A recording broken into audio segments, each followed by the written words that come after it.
할렐루야. 오늘도 기쁨으로 주님 앞에 찬양하며 나아가겠습니다. 주님 뜻대로 살기로 했네 찬양하겠습니다.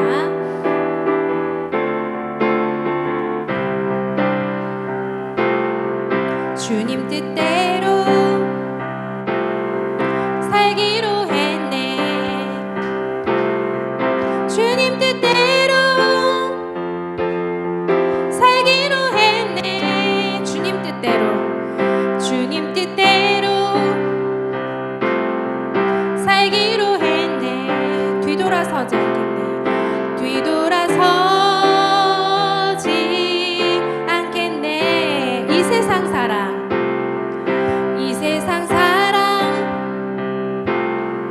날 몰라줘도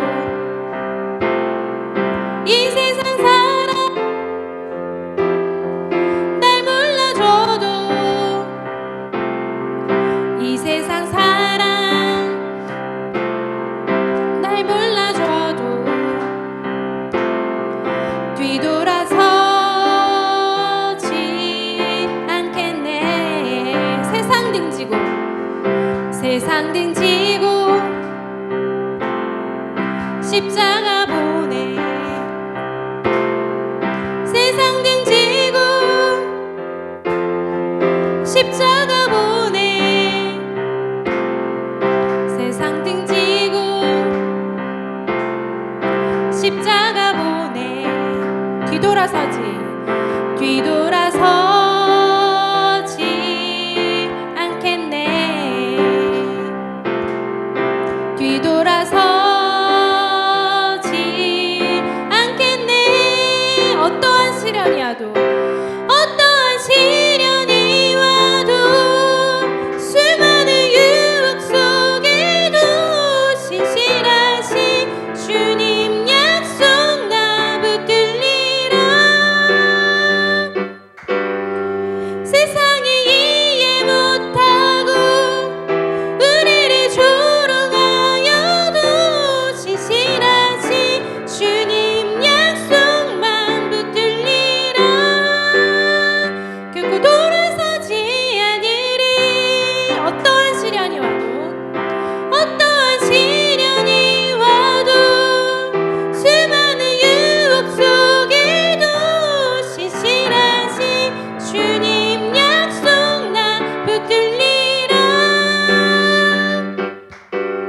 세상이 이해 못하고 우리를 조롱하여도 신실하신 주님 약속만 붙들리라. 결코 돌아서지 않으리. 할렐루야. 아멘.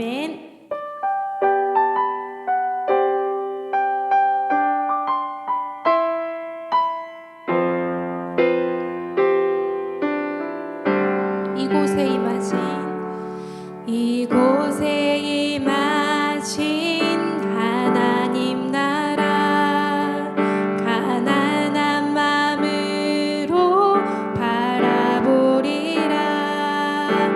먼저 그 나라 그 뜻 구하며 나의 삶 드리리. 주님이 맡기신 하나님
주님이 맡기신 하나님 나라 믿음의 눈으로 바라보리라.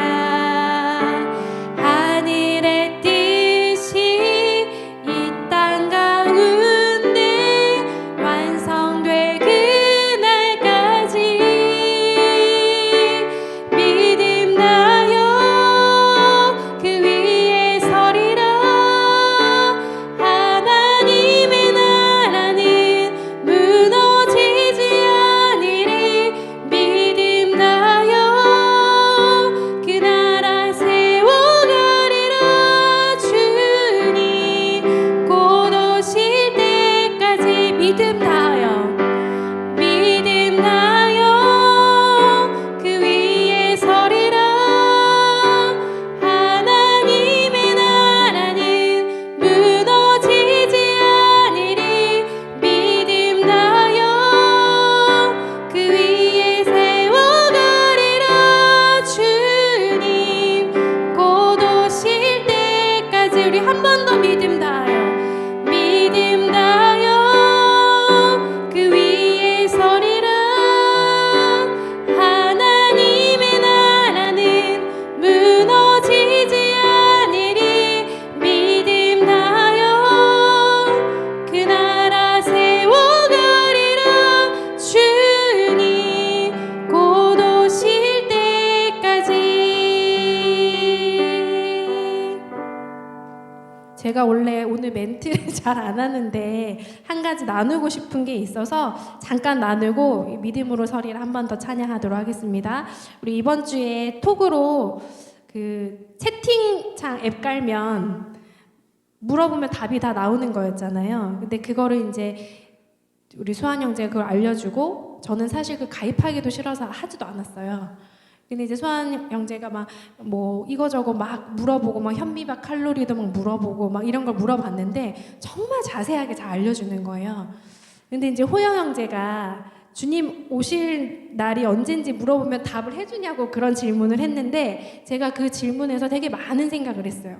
이 찬양을 준비하면서도 우리가 믿는 이 기독교 신앙은 뭔가 답이 딱 떨어지는 게 아니고 요즘 시대는 답을 요구하고 바로 답을 원하고 기다려주지 않지만 이 신앙의 길은 정말 답이 없구나 라는 생각을 하게 되었습니다. 하나님의 나라가 언제 올지 모르지만 우리는 늘 하나님 가르쳐 주신 그 길대로 말씀대로 순종하면서 그날을 사모하면서 나아가야겠구나라는 생각을 했습니다. 우리 성도들 모두 하나님 앞에 믿음으로 서는 마음으로 한 번 더 이 찬양하고 기도하며 나아가겠습니다.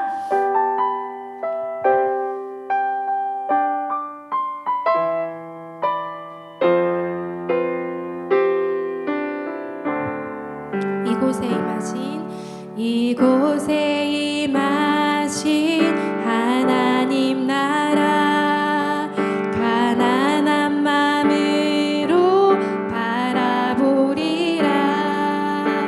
먼저 그 나라 그 뜻 구하며 나의 삶 드리리.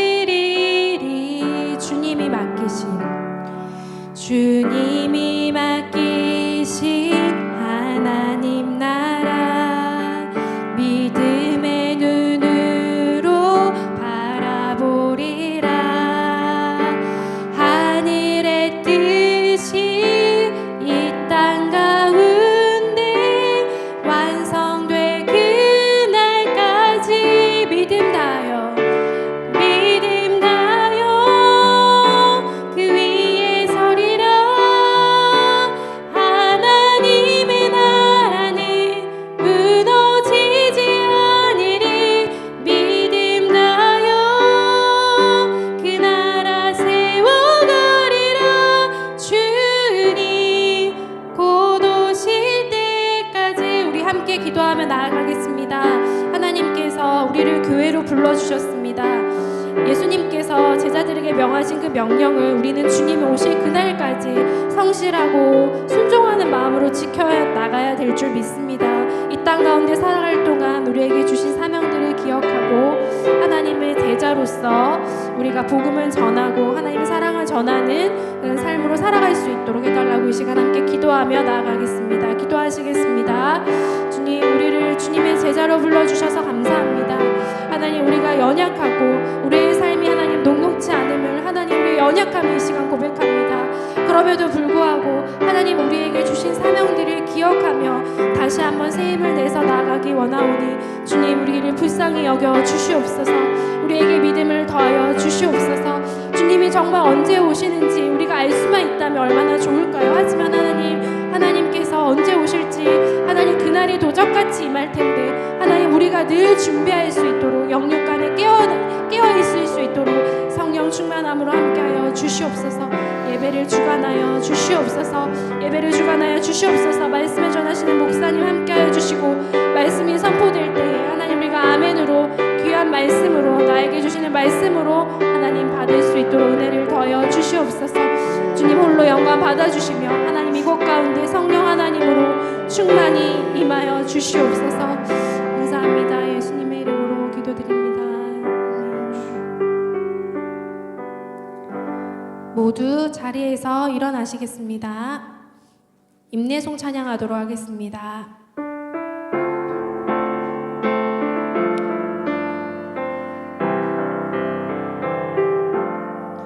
주께 엎드려 경배드립니다. 주 계신 곳엔 기쁨 가득 무엇과도 누구와도 바꿀 수 없네. 예배드림이 기쁨 됩니다.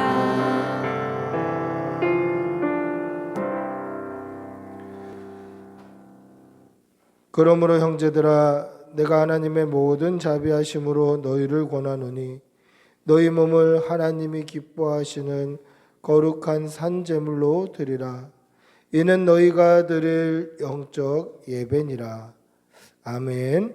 사도신경으로 우리의 신앙을 고백하겠습니다. 나는 전능하신 아버지 하나님 천지의 창조주를 믿습니다.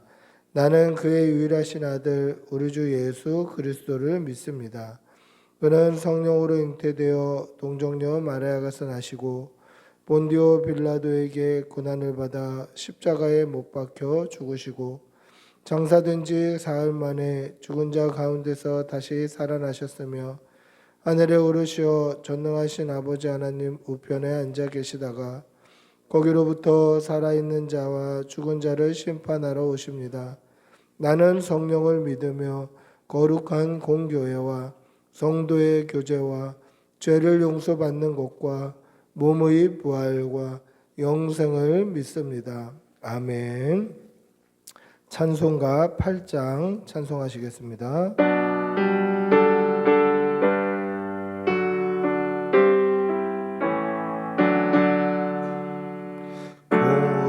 거룩 거룩 전능하신 주님, 이른 아침 우리 주를 찬송합니다.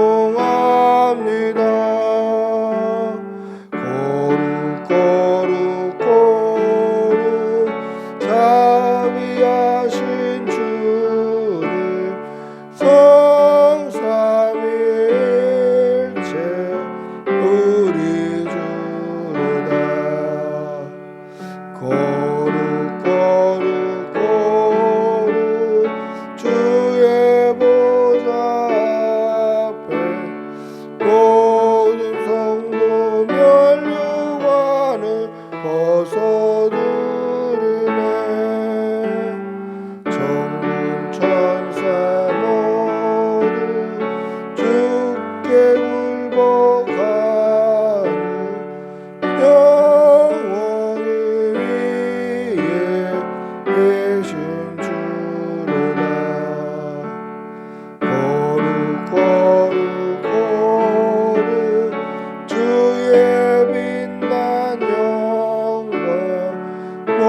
아멘.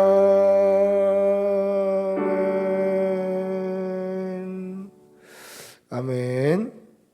자매의 기도를 드리겠습니다. 사랑이 많으신 아버지 하나님, 오늘도 좋은 날 주시고 우리에게 주의 전에 나와 예배할 수 있는 건강과 생명 주시고 섬길 수 있는 교회 주심 감사합니다. 우리의 지난 한 주간의 삶을 돌아보면 하나님의 인도뿐이었고 감사뿐이었음에도 우리는 하나님의 인도하심을 깨닫지 못하고 하나님의 은혜에 감사하지 못하고 살았던 우리의 지난 날을 고백하오니 우리의 죄를 용서하여 주시고 우리의 죄를 깨끗이 씻어 주시옵소서. 세속에 물들지 말고 세상과 구별되어 살아야 함에도 세상 사람들과 똑같은 기준과 똑같은 말을 하며 살았고 악하고 음란한 세상 가운데 세상에 구별되어 살지 못하고 세상과 벗하며 이 세대를 본받아 살았던 우리의 죄를 고백합니다. 우리의 죄를 씻어 주시옵소서. 하나님의 말씀에 따라 순종하며 말씀 붙잡고 세상을 말씀으로 이기며 살아야 됨에도 세상과 타협하고 때로는 말씀보다 세상의 가치를 쫓아 살았던 우리의 지난 날을 다 고백하오니 우리의 죄를 말갛게 씻어 주시옵소서. 예수 그리스도의 향기를 나타내며 하나님의 영광을 위해 살아야 함에도 세상의 악취를 풍기며 그리스도인의 삶을 저버리며 살았던 우리의 죄를 다 고백합니다. 우리의 죄를 용서하여 주시옵소서. 이 시간 하나님과 나만이 아는 죄를 생각하며 묵묵히 자매의 기도를 계속합니다. 주님 용서해 주시옵소서. 용서해 주시옵소서. 정결케 해 주시옵소서. 깨끗이 씻어 주시옵소서. 주님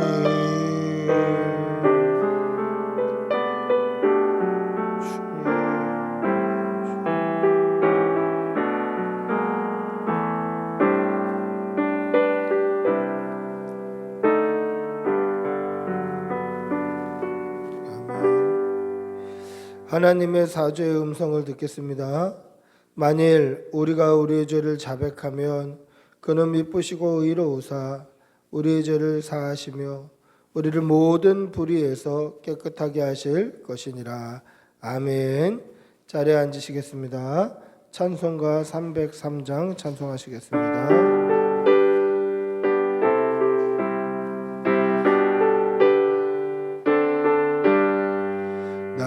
위하여 십자가에 중한 고통 받으사 대신 죽은 주 예수의 사랑하신 은혜여 보배로운 피를 흘려 영영 죽은 죄에서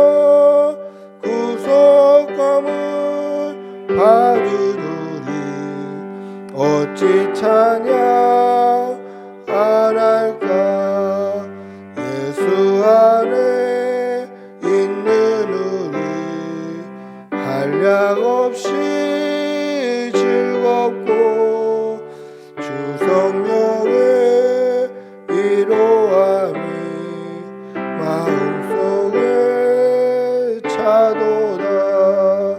전국 음악 소리 같은 은혜로운 그 말씀 끊임없이 듣는 우리 어찌 찬양 안 할까 이 세상의 모든 풍파 쉬지 않고 불어도 주님 안에 보호받는 우리 마음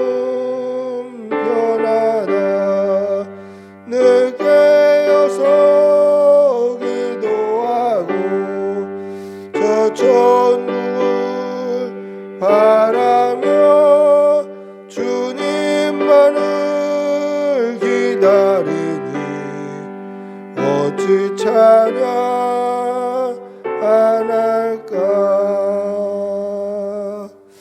아멘. 기도하겠습니다. 살아계시는 아버지 하나님, 하나님께서 살아계셔서 오늘도 역사하시고 우리를 인도하시고 우리를 살피시고 우리를 먹여주심을 감사합니다. 살아계신 하나님께서 오늘 우리의 예배를 기쁘게 받아주심을 우리가 분명히 믿고 거룩한 산제사 제물로 살아계신 하나님께 온 마음을 들여 예배하는 이 주일이 되게 하여 주시옵소서. 하나님 홀로 영광 받아주시고 우리에게 강물과 같은 은혜를 흘려 보내 주시옵소서. 하나님, 이제 다음 주가 되면 교회 설립이 만 2년이 되는 주일입니다. 하나님께서 오늘까지 인도해 주심을 감사합니다. 우리의 남은 날도 인도하여 주시고 주님의 몸된 꿈꾸는 교회에 앞길도 하나님께서 인도하여 주시어서 하나님의 부흥을 꿈꾸며 하나님의 나라를 꿈꾸며 하나님의 주시는 그 천국의 기쁨을 소망하는 귀한 교회가 될 수 있도록 은혜를 덧입혀 주시옵소서. 예수님께서 감당하셨던 사명, 하나님의 말씀을 가르치고 천국 복음을 전파하고 모든 약한 것, 병든 것, 부족한 것을 채우셨던 그 예수님의 사역을 우리가 받아서 그 사역을 감당하는 귀한 교우들이 다 되고 귀한 교회가 되게 하여 주시옵소서. 하나님께서 이 땅을, 이 시대를, 이 나라를 우리에게 맡겨주셨사오니 주의 사명을 끝까지 충성스럽게 감당하는 주님의 몸된 교회가 되게 하여 주시옵소서. 교회를 섬기는 교우들의 가정에 하나님께서 복과 은혜가 넘치게 하여 주시고 그 모든 일하는 터전과 직장과 사업장과 일터 위에 복의 복을 더하여 주시옵소서. 그리하여서 혹여나 마음의 어려움과 눌림으로 인하여서 하나님께 예배하는 이 길이 막히지 아니하도록 하나님 형통의 복으로 갚아 주시옵소서. 사랑하는 교우들 늘 눈동자와 같이 지켜주시어서 영과 육의 강건함으로 붙들어 주시고 어린 우리 자녀들 하나님께서 함께하여 주시어서 이 시대를 본받지 아니하고 하나님과 그 말씀을 본받아서 구별된 성도의 삶을 살아내는 귀한 자녀들 되게 하여 주시옵소서. 이제 신학기 앞두고 있습니다. 좋은 친구들, 좋은 선생님 만나서 믿음의 바른 길을 가는 귀한 아이들이 될 수 있도록 도와주시옵소서. 오늘도 이 강단을 통하여서 살아계신 하나님의 살아있는 말씀이 온전히 선포되게 하여 주시고 그 말씀을 받는 우리는 아멘으로 화답하며 또 아멘한 대로 살아낼 수 있도록 은혜를 덧입혀 주시옵소서. 오늘도 힘주실 줄 믿사오며 우리 주 예수님의 이름으로 기도드리옵나이다. 아멘. 주님 도와주시옵소서. 믿음 주시옵소서. 은혜 주시옵소서.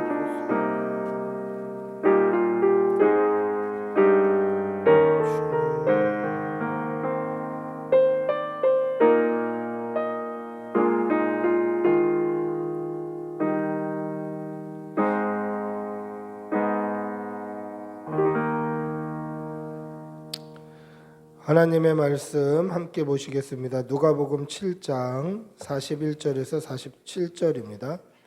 누가복음 7장 41절에서 47절 신약성경 103면에 있습니다. 누가복음 7장 41절에서 47절입니다. 누가복음 7장 41절부터 47절 41절부터 47절입니다.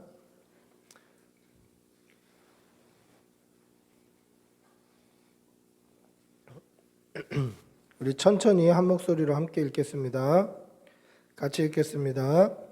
이르시되 빚 주는 사람에게 빚진 자가 둘이 있어 하나는 500데나리온을 줬고 하나는 50데나리온을 줬는데 갚을 것이 없으므로 둘 다 탕감하여 주었으니 둘 중에 누가 그를 더 사랑하겠느냐. 시몬이 대답하여 이르되 내 생각에는 많이 탕감받은 자이니이다. 이르시되 네 판단이 옳다 하시고 그 여자를 돌아보시며 시몬에게 이르시되 이 여자를 보느냐. 내가 네 집에 들어올 때에 너는 내게 발 씻을 물도 주지 아니하였으되 이 여자는 눈물로 내 발을 적시고 그 머리털로 닦았으며 너는 내게 입맞추지 아니하였으되 그는 내게 들어올 때로부터 내 발에 입맞추기를 그치지 아니하였으며 너는 내 머리에 감람류도 붓지 아니하였으되 그는 향유를 내 발에 부었느니라. 이러므로 내가 내게 말하노니 그의 많은 죄가 사하여졌도다. 그는 그의 사랑함이 많음이라. 사함을 받은 일이 적은 자는 적게 사랑하느니라. 아멘. 할렐루야. 우리 옆에 계신 분들하고 한번 인사하시겠습니다. 반갑습니다. 사랑합니다. 이 한국교회의 부흥의 역사는 회개의 눈물과 역사를 같이 합니다. 뭐 우리가 잘 알듯이 한국교회 얼마나 많이 있습니까? 지금 이 지역만 와도 건물마다 교회가 있어요. 한국교회가 굉장히 많죠. 그래서 이 교회 종탑이 홍수예요, 홍수. 밤에 보면 교회 종탑이 너무 많다, 뭐 이런 얘기가 있지 않았습니까?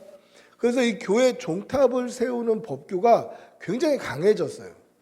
그러니까 저희 교단에 우리 시찰에 목사님 지금 교회를 짓고 계시는데 건축을 하고 계시는데 종탑을 못 세워요. 그러니까 굉장히 법률이 강화가 됐어요. 그만큼 한국교회가 많아졌다, 부흥했다 이런 말이에요.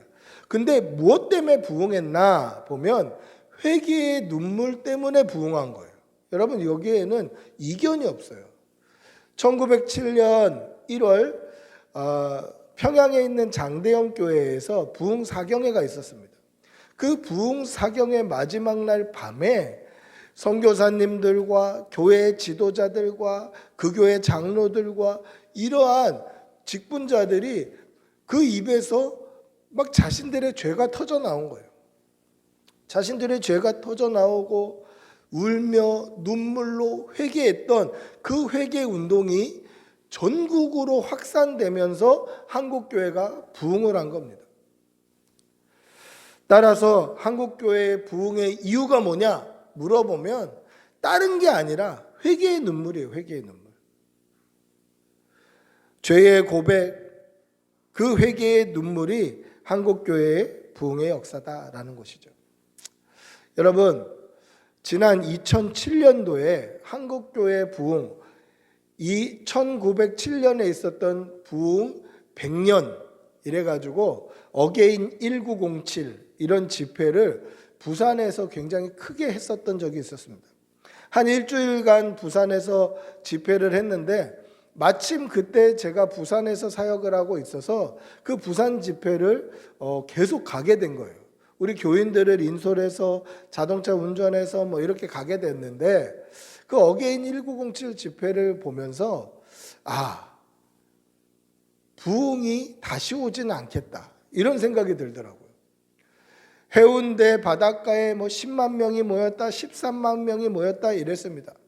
그리고 사직 운동장에 뭐 몇만 명이 모였다. 그래서 뭐 한국교회의 그 대단한 목사님들이 다 순서 맡아서 그렇게 기도하시고 성경 읽으시고 기도도 그냥 한 번 하는 것이 아니라 어떤 목사님은 한국교회를 위해서, 어떤 목사님은 평양을 위해서, 어떤 목사님은 뭐 어디를 위해서 릴레이 기도를 하고 빌리 그레암 목사님의 아들인 프랭클린 그레암 목사님이 설교하고 유명 찬양팀이 찬양을 하고 연합 찬양대가 뭐 몇만 명이 찬양을 같이 찬양대 뭐 찬양을 하고 뭐 이런 집회였어요. 근데 그 집회를 참석하면서 제 마음에는 부흥 100주년을 기념하는 이 집회에 부흥이 없을 수도 있겠다. 이런 우려가 있었어요. 그 우려가 왜 있었냐면 좋은 찬양대, 좋은 찬양팀, 좋은 목사님, 뭐 유명한 목사님들이 다 순서 맡으시고 소개하고 박수치고 이러한 뭐 그러한 파티는 있었는데 회개의 눈물이 없는 거예요. 회개의 눈물이. 우리의 죄를 고백합시다. 죄사함을 위해서 회개합시다. 이 회개의 기도와 회개의 눈물이 없는 거죠. 한국교회 부흥은요, 회개의 눈물에서 나온 거예요. 좋은 목사님들 때문이 아니라, 좋은 교회 때문이 아니라, 좋은 찬양대 때문이 아니라 회개의 눈물 때문에 오는 거예요. 제가 인공지능에다가 뭐를 물어봤냐면 어제 한국교회의 문제점 이렇게 물어봤습니다. 한국교회의 문제점이 뭔가? 근데 저에게 만약에 한국교회의 문제점이 뭐냐라고 얘기하면 머릿속으로 어느 정도 걸러서 얘기할 것 같아요. 근데 인공지능은요, 그런 거르는 게 없더라고요. 아주 뼈아픈 문제점들을 지적을 하더라고요. 교회가 대형화되었다. 물질적으로 세속주의가 되었다. 목회자들이 성적으로 타락했다. 뭐 이런 문제점들을 한 대여섯 가지 쫙 나열을 하더라고요. 아주 구체적으로. 그런데 제가 보면서 실제로 문제점들은 대형교회도 아니고 뭐 물질 만능주의도 아니고 목회자들의 타락도 아니고 진짜 한국교회의 문제점은 코로나도 아니고 회개의 눈물을 잃어버린 거예요. 성도의 문제점이 뭡니까? 우리의 문제점은 뭐 봉사 안 한다, 헌신 안 한다, 코로나 때문에 예배의 자리를 빠뜨렸다, 이게 아니라 성도의 문제점도 회개의 눈물을 잃어버린 거예요. 제가 말씀을 준비하면서 나는 언제 회개하면서 울었을까? 새벽마다 나와서 하나님 앞에 기도하면 뭐 눈물이 날 때도 있지만 제 죄사함을 놓고 정말 제 죄를 가지고 언제 진짜 엉엉 울어본 적이 있나? 그게 좀 기억이 가물가물하더라고요. 여러분, 한국교회의 문제점이 뭡니까? 성도의 문제점이 뭡니까? 코로나도 아니고 교회의 대형화도 아니고 세속주의, 물질주의, 자유주의도 아니고 우리가 회개의 눈물을 잃어버린 거예요. 교회가 회개의 눈물을 잃어버렸다라는 것입니다. 여러분, 우리의 회개의 눈물이 회복되기를 바랍니다. 우리의 죄를 돌아보고 이 죄를 가지고 하나님 앞에 정말 전심으로 회개하는 그러한 성도들이 되시기를 축복하고 기도합니다. 할렐루야. 오늘 우리가 읽은 이 본문은 예수님께 나와서 그 발에 향유를 붓고 눈물로 머리털로 예수님의 발을 닦았던 이 한 여인에 대한 이야기가 기록되어 있는, 이어서 나오는 본문입니다. 그런데 이 본문은 마태, 마가, 누가, 요한복음에 다 기록이 되어 있어요. 근데 요한복음에는 이 시몬의 집이 아니었고 그냥 마르다와 나사로의 집이었다라고 기록이 되어 있어요. 그래서 네 복음서를 다 합쳐서 오늘 본문의 배경을 살펴보면 이 본문이 일어났던, 이 사건이 일어났던 곳은 어디냐면 베다니라는 지역이에요. 베다니는 어떤 곳이냐면 예루살렘에서 아주 가까운 거리에 있는 인근 마을입니다. 그래서 지금도 이 예루살렘에 있는 히브리 대학교에 이렇게 서서 보면 예루살렘이 보이고 그 다음에 기드론 시내가 보이고 감람산이 보이고 베다니가 보여요. 그러니까 파노라마 사진기로 쭉 찍으면 이 예루살렘 성전 있었던 터부터 기드론 시내, 감람산, 베다니가 이렇게 한 화면에 쭉 찍혀요. 그 정도로 가까운 지역이에요. 근데 이 베다니의 특징이 뭐냐면 예루살렘에서 쫓겨난 사람들이 사는 지역이라는 특징을 갖고 있어요. 그래서 이곳에는 가난한 사람들, 병든 자들, 특별히 한센병자들, 나병 환자들, 문둥병자들이 사는 지역이었다라는 것을 말씀을 통해서도 증명이 됩니다. 그런데 예수님께서 이 베다니 시몬의 집에 들어가셨어요. 근데 이 시몬은 어떤 사람이냐면 바리새인이고 동시에 한센병자였어요. 나병 환자였어요. 바리새인이었지만 한센병자였어요. 그가 예수님을 자기의 집으로 초대한 거예요. 그래서 예수님께서 그 집에서 음식을 잡수실 때에 일어났던 일이에요. 근데 바리새인이 예수님을 집으로 초대했다라는 것은 굉장히 이례적인 일이에요. 왜냐하면 바리새인들은 스스로 의롭다고 여기는 사람들이에요. 율법으로 완전하고 깨끗하고 의롭다.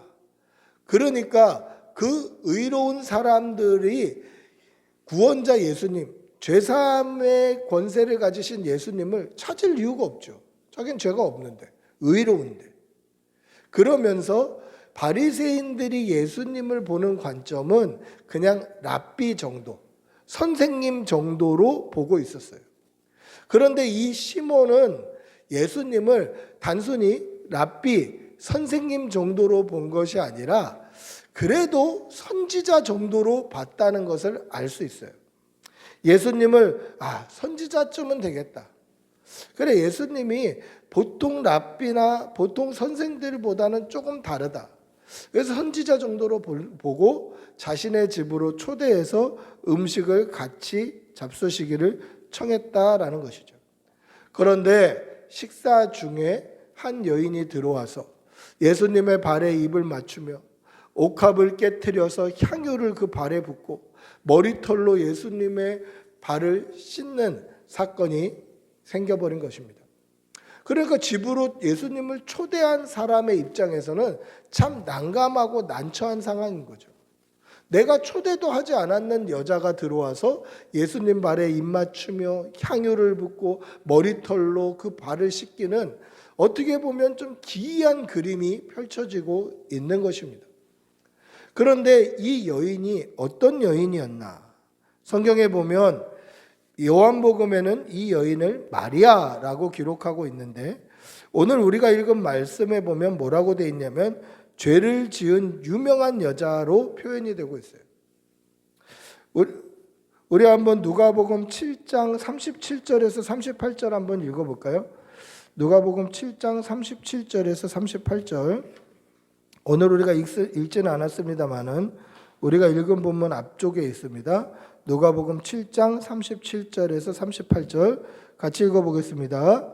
그 동네에 죄를 지은 한 여자가 있어 예수께서 바리새인의 집에 앉아 계심을 알고 향유 담은 옥합을 가지고 와서 예수의 뒤로 그 발 곁에 서서 울며 눈물로 그 발을 적시고 자기 머리털로 닦고 그 발에 입 맞추고 향유를 부으니. 자, 이 여인을 뭐라고 표현하고 있죠? 그 동네에 죄를 지은 한 여자가 있었다. 그가 예수님께 나와서 그 발에 입을 맞추고 눈물로 발을 적시고 자기 머리털로 발을 닦고 향유를 부었다. 이것이 오늘 우리가 읽은 이 본문이 나오게 된 배경이었다라는 것입니다. 여러분, 이것을 본 초대자, 그 집으로 초대했던 집주인 바리새인 시몬은 예수님을 다시 보게 되었습니다. 다시 평가하게 된 거죠. 아니, 바리새인들은 예수님을 랍비오 선생님 정도로 알고 있는데 그래도 나는 예수님이 선지자 정도는 되는 줄 알았다.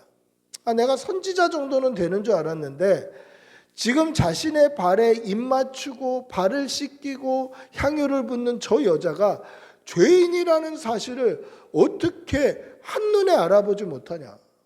선지자쯤 됐으면 한눈에 알아봐야지 그 여자가 죄인이라는 사실을 어떻게 못 알아볼 수 있을까? 이렇게 예수님에 대해서 실망을 하게 되는 거예요. 평가가 달라지는 거죠. 바리새인들은 예수님을 그냥 랍비, 선생님 이 정도로 알고 있었는데 그래도 나는 예수님은 선지자 정도로 기대했는데 어떻게 그 발에 향유를 붓는 이 여인이 어떤 사람인지도 못 알아보냐. 야, 선지자 정도로 알았는데 이거는 그냥 뭐 선생도 아니구나. 정말 영적인 안목이 없구나. 이렇게 예수님에 대해서 실망을 했을 것입니다. 여러분, 예수님에 대해 실망했다. 하나님에 대해 실망했다. 이것이 사실 우리의 모습은 아닌지 한번 돌아보시기를 바랍니다.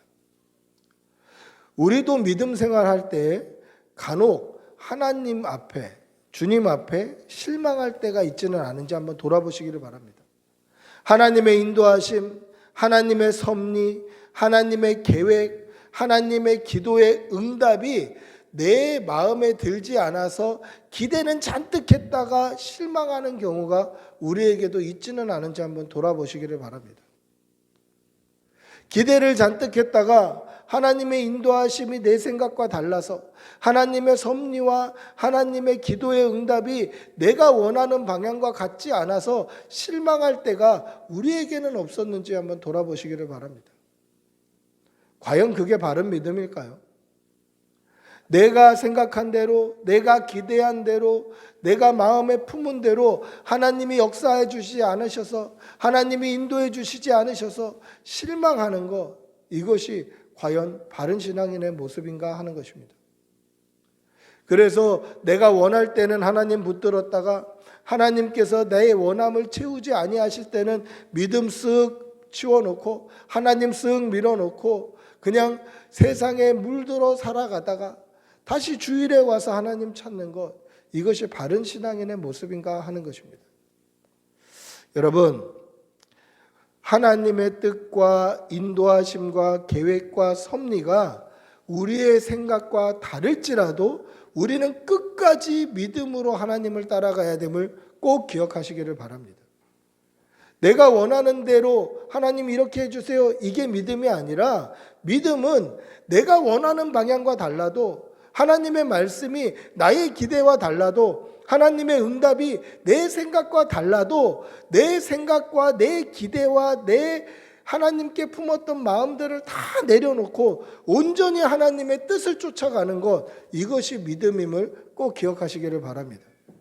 그래서 마지막까지 내 모든 욕심과 생각 내려놓고 묵묵히 하나님을 따르는 그러한 믿음의 성도가 되시기를 축복하고 기도합니다. 할렐루야. 근데 오늘 시몬은 어땠습니까? 실망을 한 거죠. 39절에 보시면 뭐라고 되어 있습니까? 이 사람이 만일 선지자라면 자기를 만지는 이 여자가 누구며 어떠한 자 곧 죄인인 줄을 알았으리라. 실망을 하는 거죠. 그래도 선지자 정도로 봤는데 이 사람이 진짜 선지자였다면 이 여자가 어떤 자, 곧 죄인이라는 것을 알았을 텐데 그것도 못 알아보네. 안목이 영안이 없네. 적어도 선지자 정도로 알았는데 이거는 그냥 스승만도, 선생만도, 랍비만도 못하네. 이렇게 생각했다라는 것입니다. 여러분, 하나님께 실망하지 않는 여러분들이 되시기를 바랍니다. 하나님의 인도하심과 섭리와 하나님의 기도의 응답에 실망하지 말고 끝까지 믿음으로 살아내는 그러한 성도들이 되시기를 축복하고 기도합니다. 할렐루야. 여러분, 하나님을 끝까지 믿음으로 따라가는 것, 예수 그리스도를 영접해서 하나님의 자녀가 되는 것, 이것이 믿음의 출발점임을 꼭 기억하시기를 바랍니다. 예수님을 영접해서 예수 그리스도를 따르기로 시작한 것, 이것은 그냥 믿음의 출발점이에요. 그래서 뭐라고 되어 있습니까? 영접하는 자, 곧 그 이름을 믿는 자들에게는 하나님의 자녀가 되는 권세를 주셨다라고 기록되어 있습니다. 그러니까 하나님의 자녀의 삶의 시작이 뭐냐면 예수님을 영접하는 믿음이 출발점이에요. 근데 우리가 오해하는 게 뭡니까? 영접하면 끝났다고 생각하는 거예요. 예수 믿으면 끝났다고 생각해요. 구원을 받았다라고 생각하는 거예요. 그러면 오늘 바리새인과 같은 외식하는 그러한 성도가 되는 거예요. 내가 영접했다. 믿음 생활이 끝났다. 나는 이미 구원받았다. 이렇게 생각해 버리면 구원받은 성도의 삶을 살아낼 노력과 명분이 없어지는 거예요. 그러면 뭐가 시작입니까? 영접하는 게 출발점이에요. 예수 그리스도를 믿는 그 순간이 우리의 신앙생활의 출발점입니다. 과정은 성도다운 삶을 살아내는 거예요. 그러면 그 성도다운 삶이 무엇일까? 신앙생활의 과정은 어떤 것일까? 도대체 무엇이 성도다운 삶의 과정일까? 오늘 예수님 발 앞에 향유를 부은 여인의 모습을 보면서 우리 신앙생활의 여정은 어때야 하는가? 우리 믿음 생활의 과정은 어떠해야 되는지 도전받는 성도들이 되시기를 바랍니다. 오늘 이 사건이 일어난 배경은 시몬의 집이라고 말씀드렸습니다. 그는 바리새인이었습니다. 바리새인은 율법으로 완전한 삶을 살려고 했던 사람입니다. 그래서 경건하고 깨끗하게 살려고 노력했습니다. 그러니까 사람들이 볼 때에 바리새인과 같은 믿음의 사람은 없는 것처럼 보여요. 겉으로 볼 때 이런 신앙인은 없다. 그리고 스스로도 그렇게 생각해요. 나 정도의 신앙인은 없다. 나처럼 깨끗한 신앙인은 없다. 이게 바리새인들이 자신을 평가하는 평가였습니다. 그리고 오늘 이 여인은 어떤 사람입니까? 오늘 말씀에 보니까 동네에서 누구나 아는 죄인이었다라는 것을 알 수 있습니다. 오늘 말씀에 뭐라고 표현되어 있죠? 그 동네에 죄를 지은 한 여자가 있다라고 기록되어 있습니다. 도대체 무슨 죄를 지었길래 동네에서 유명한 죄인일까? 신학적으로 보면 이 여인을 창기라고 이야기를 합니다. 몸을 파는 여자. 당시 유대 사회에서 몸을 파는 여자는 그냥 죄인으로 낙인이 찍혀 있는 사람이에요. 그러니까 접촉을 하려고 하지 않아요. 사람들이 다 죄인이라고 생각합니다. 그러니까 스스로도 죄인이라고 여겨요. 그러니까 이 여자는 어떤 여자였습니까? 누가 봐도 죄인인 거예요. 겉으로 봐도 스스로 봐도 죄인이에요. 그러니까 바리새인과 이 여자가 어떻게 비교가 됩니까? 바리새인은 스스로 의인이라고 생각하고 사람들이 볼 때도 의인이라고 생각하는 사람이 바리새인이에요. 근데 오늘 이 여자는 어떤 사람이죠? 스스로 봐도 죄인이고 사람들이 볼 때에도 죄인이라고 생각하는 여자예요.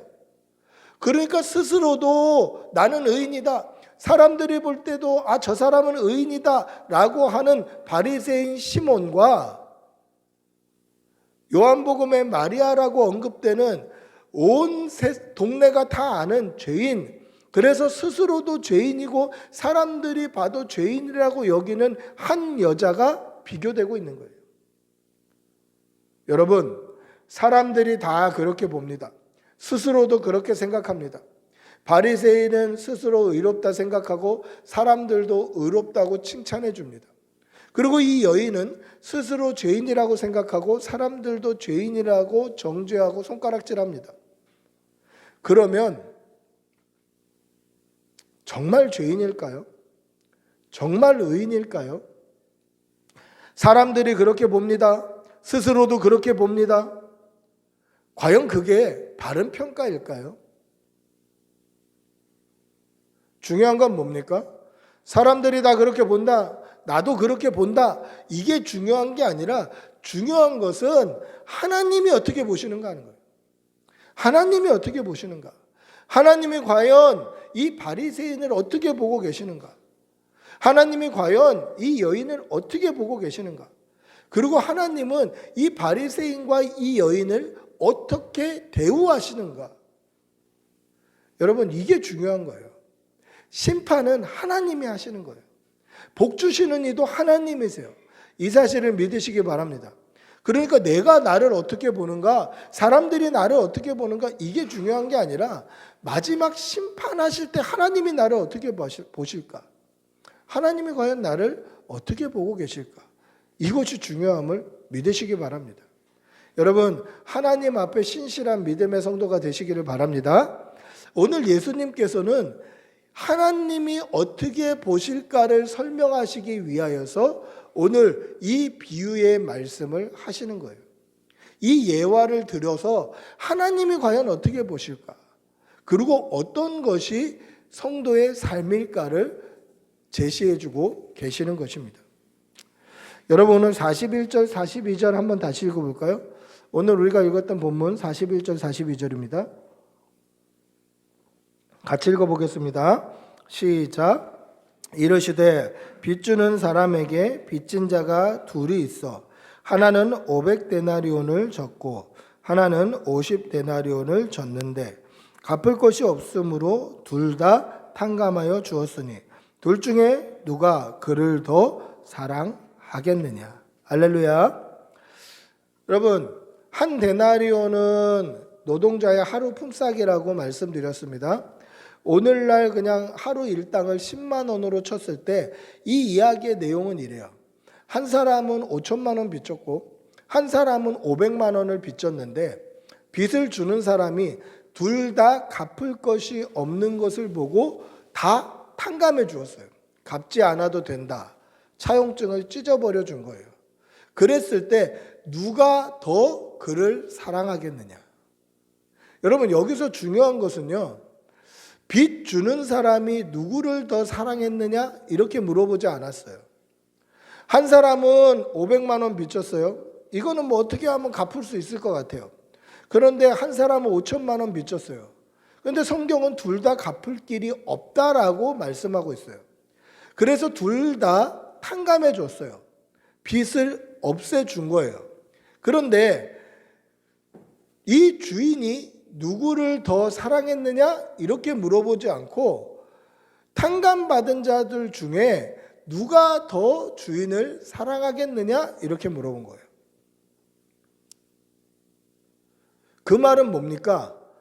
주인은 똑같이 사랑했다라는 것이 전제되어 있어요. 주인은 똑같이 사랑한 거예요. 500데나리온 빚진 사람도 탕감해 주었고 50데나리온 빚진 사람도 탕감해 주었어요.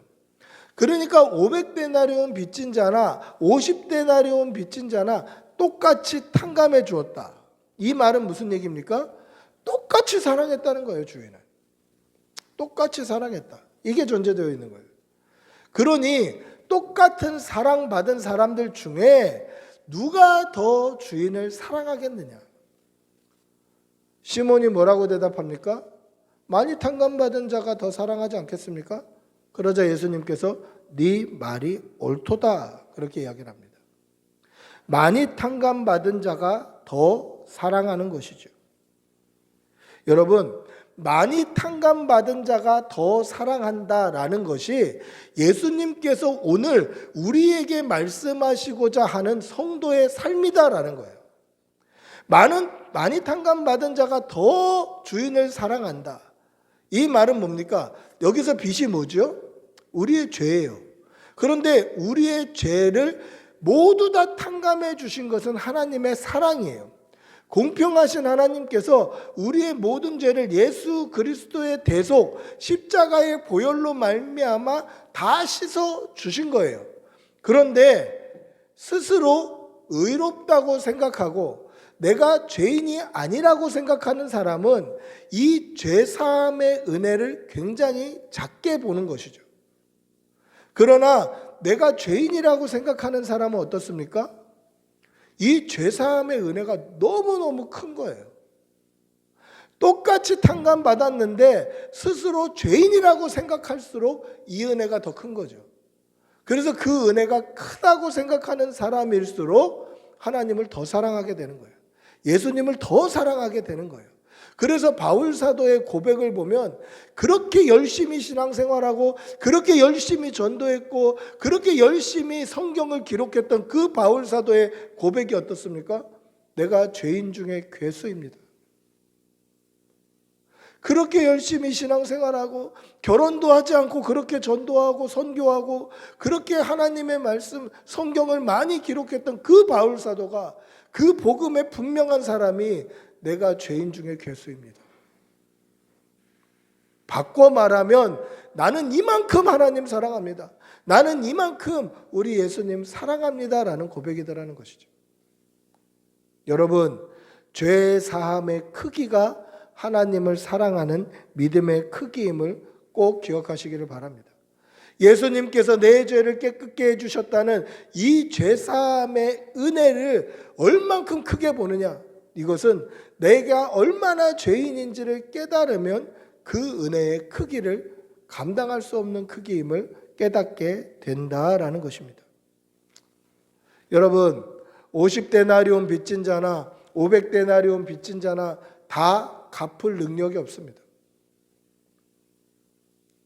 그래서 예수님께서 이 모든 사람을 위해서 똑같이 죄의 값을 치러주심으로 십자가에 달려 죽으심으로 모든 죄를 탕감해 주셨습니다.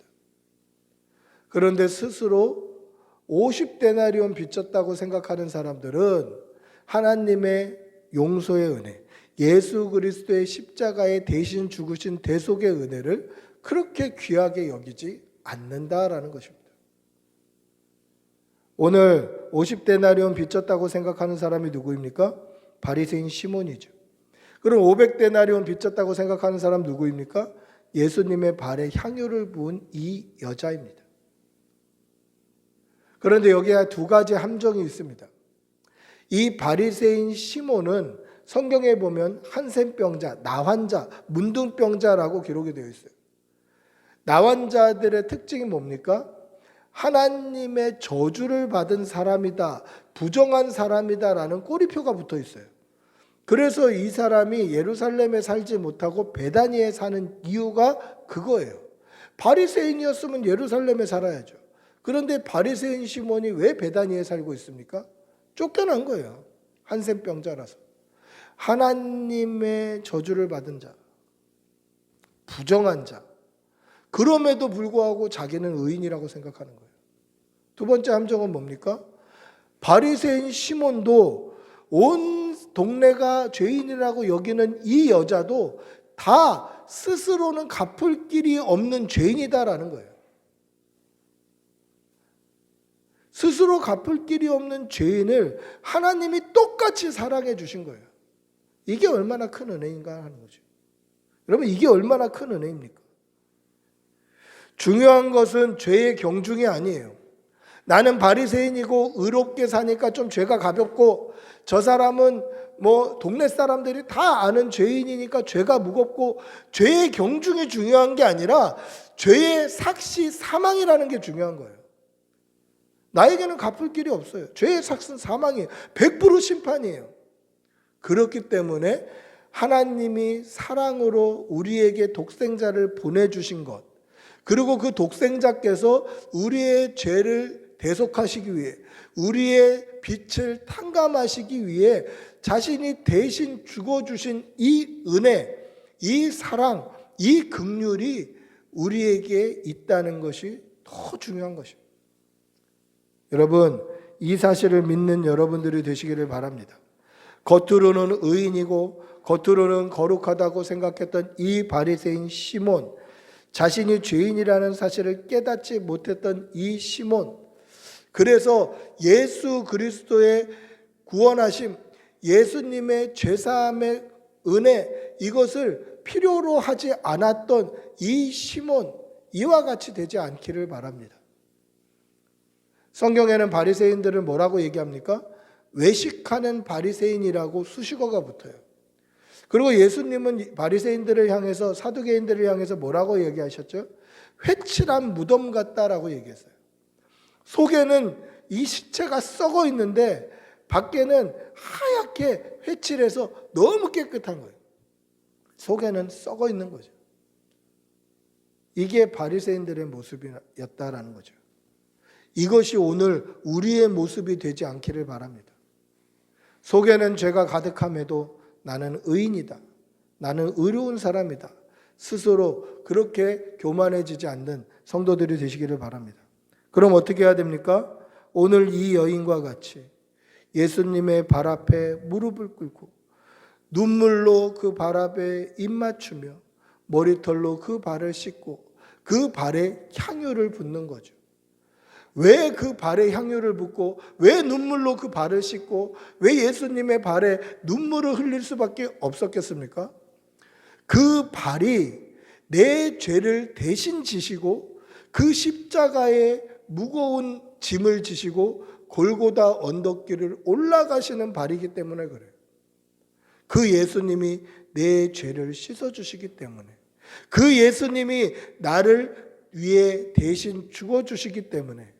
그래서 예수님이 뭐라고 이야기합니까? 마태복음에 보시면 이 여자가 나의 장사를 준비하였다. 내 장례를 준비하고 있는 것이다. 이 발이 그들을 살리는 발이고 그들을 대속하는 발이고 그들의 죄의 짐을 대신 지고 골고다 언덕길을 올라가는 발이다 라는 것을 이 여인은 알았다라는 것이죠. 여러분 기억하십시오. 아무리 의인인 채 해도 우리는 죄인입니다. 아무리 깨끗하다고 생각해도 우리는 죄인입니다.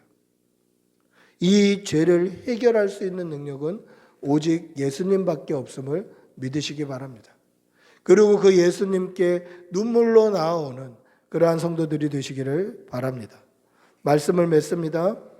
한국교회의 문제는 목사들의 사생활도 아니고 교회 안에 들어와 있는 물질 만능주의도 아니고 교회의 세속화, 교회의 대형화도 아니고 성도들이 세상의 빛처럼 소금처럼 살지 못하는 것도 아니고 코로나 때문에 신앙이 움츠러든 것도 아니고 전도하지 못하는 것도 아니라 회개의 눈물을 잃어버렸다라는 것입니다.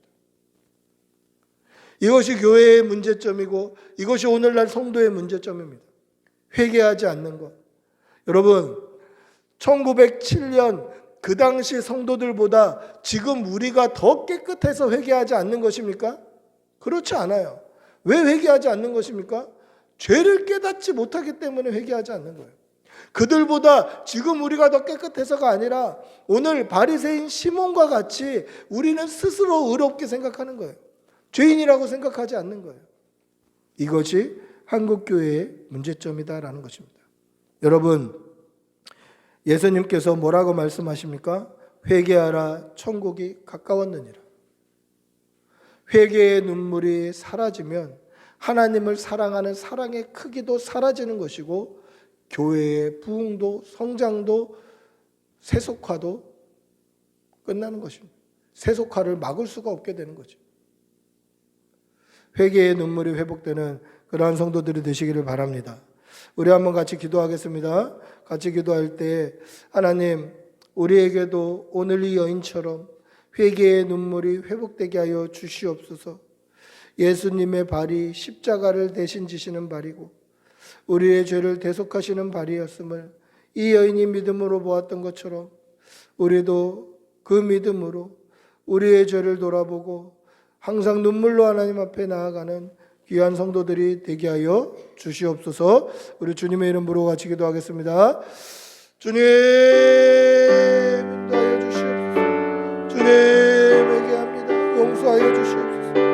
깨끗이 씻어 주시옵소서. 아버지에게 눈물이 사라져 하나님의 눈물이 사라져 아버지 얼마나 큰 문제입니다. 아버지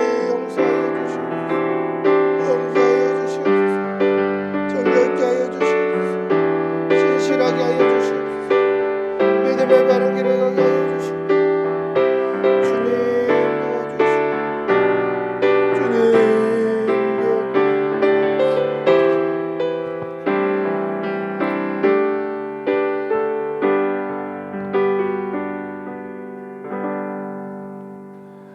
사랑의 아버지 하나님, 우리가 우리를 돌아보게 하여 주시옵소서.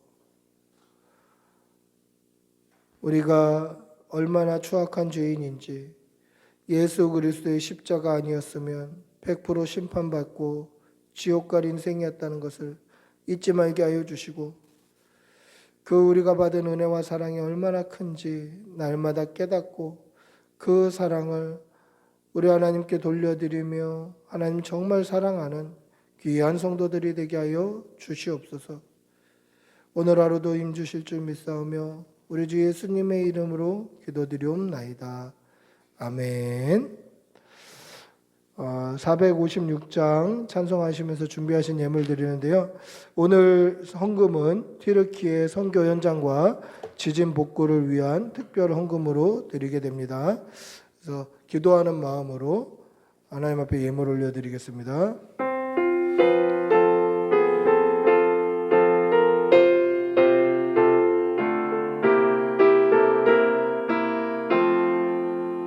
거친 세상에서 실패하거든 그 손 못자국 만져라.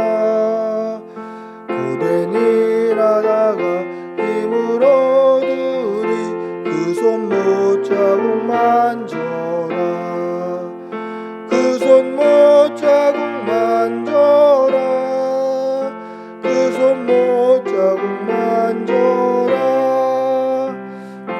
널 지키며 인도하시리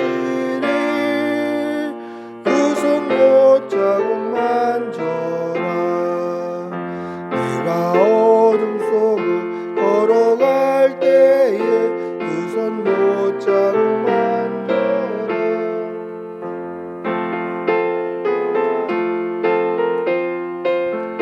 그 손 못자국 만져라.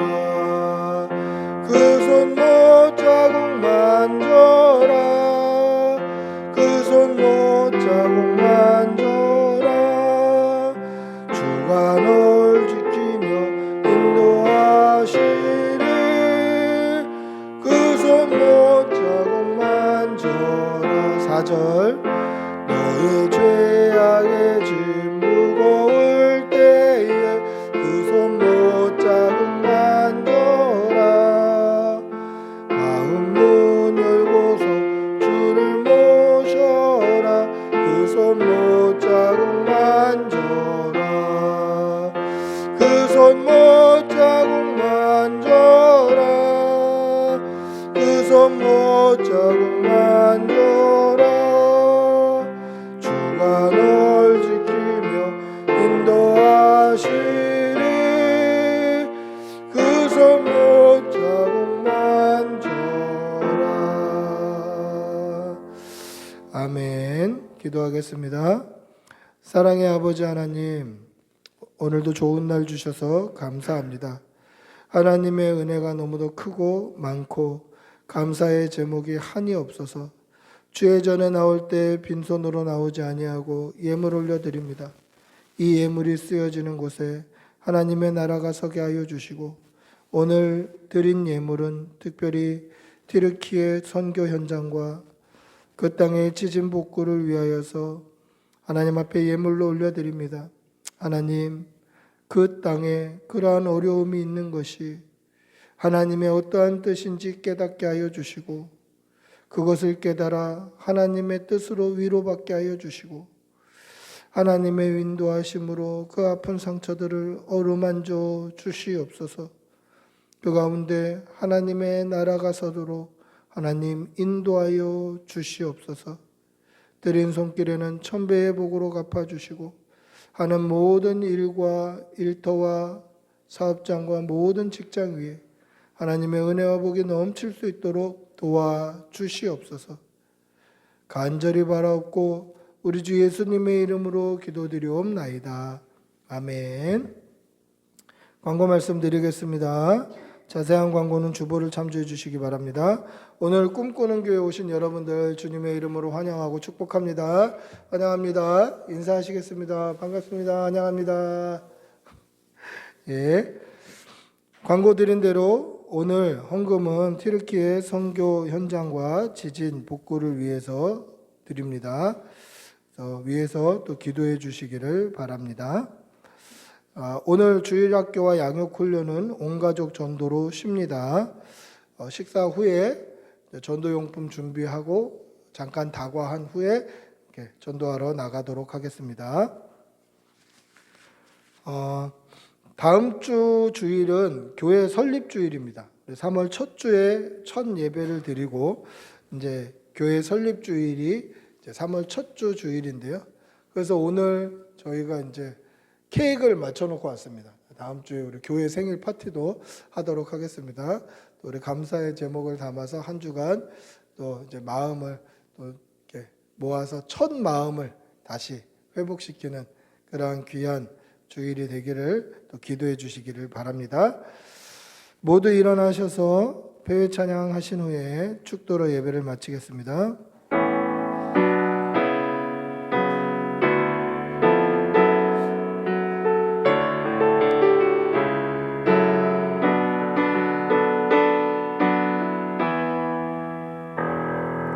슬픈 마음 있는 자, 몸과 영혼 병든 자, 누구든지 부르시오.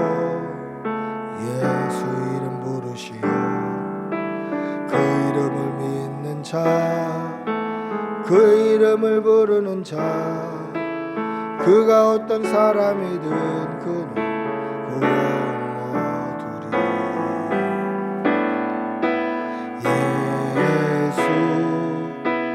예수 오 능력의 그 이름 예수 나 외쳐 부르네.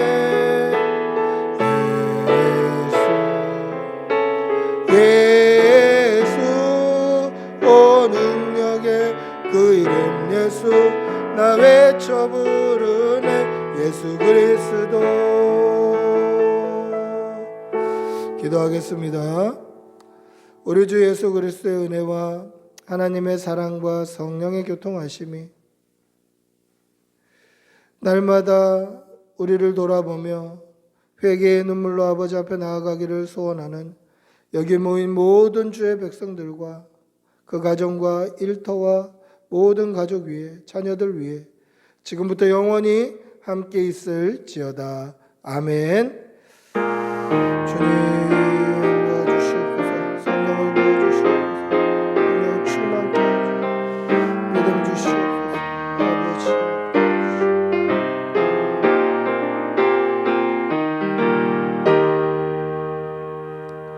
예배를 마쳤습니다.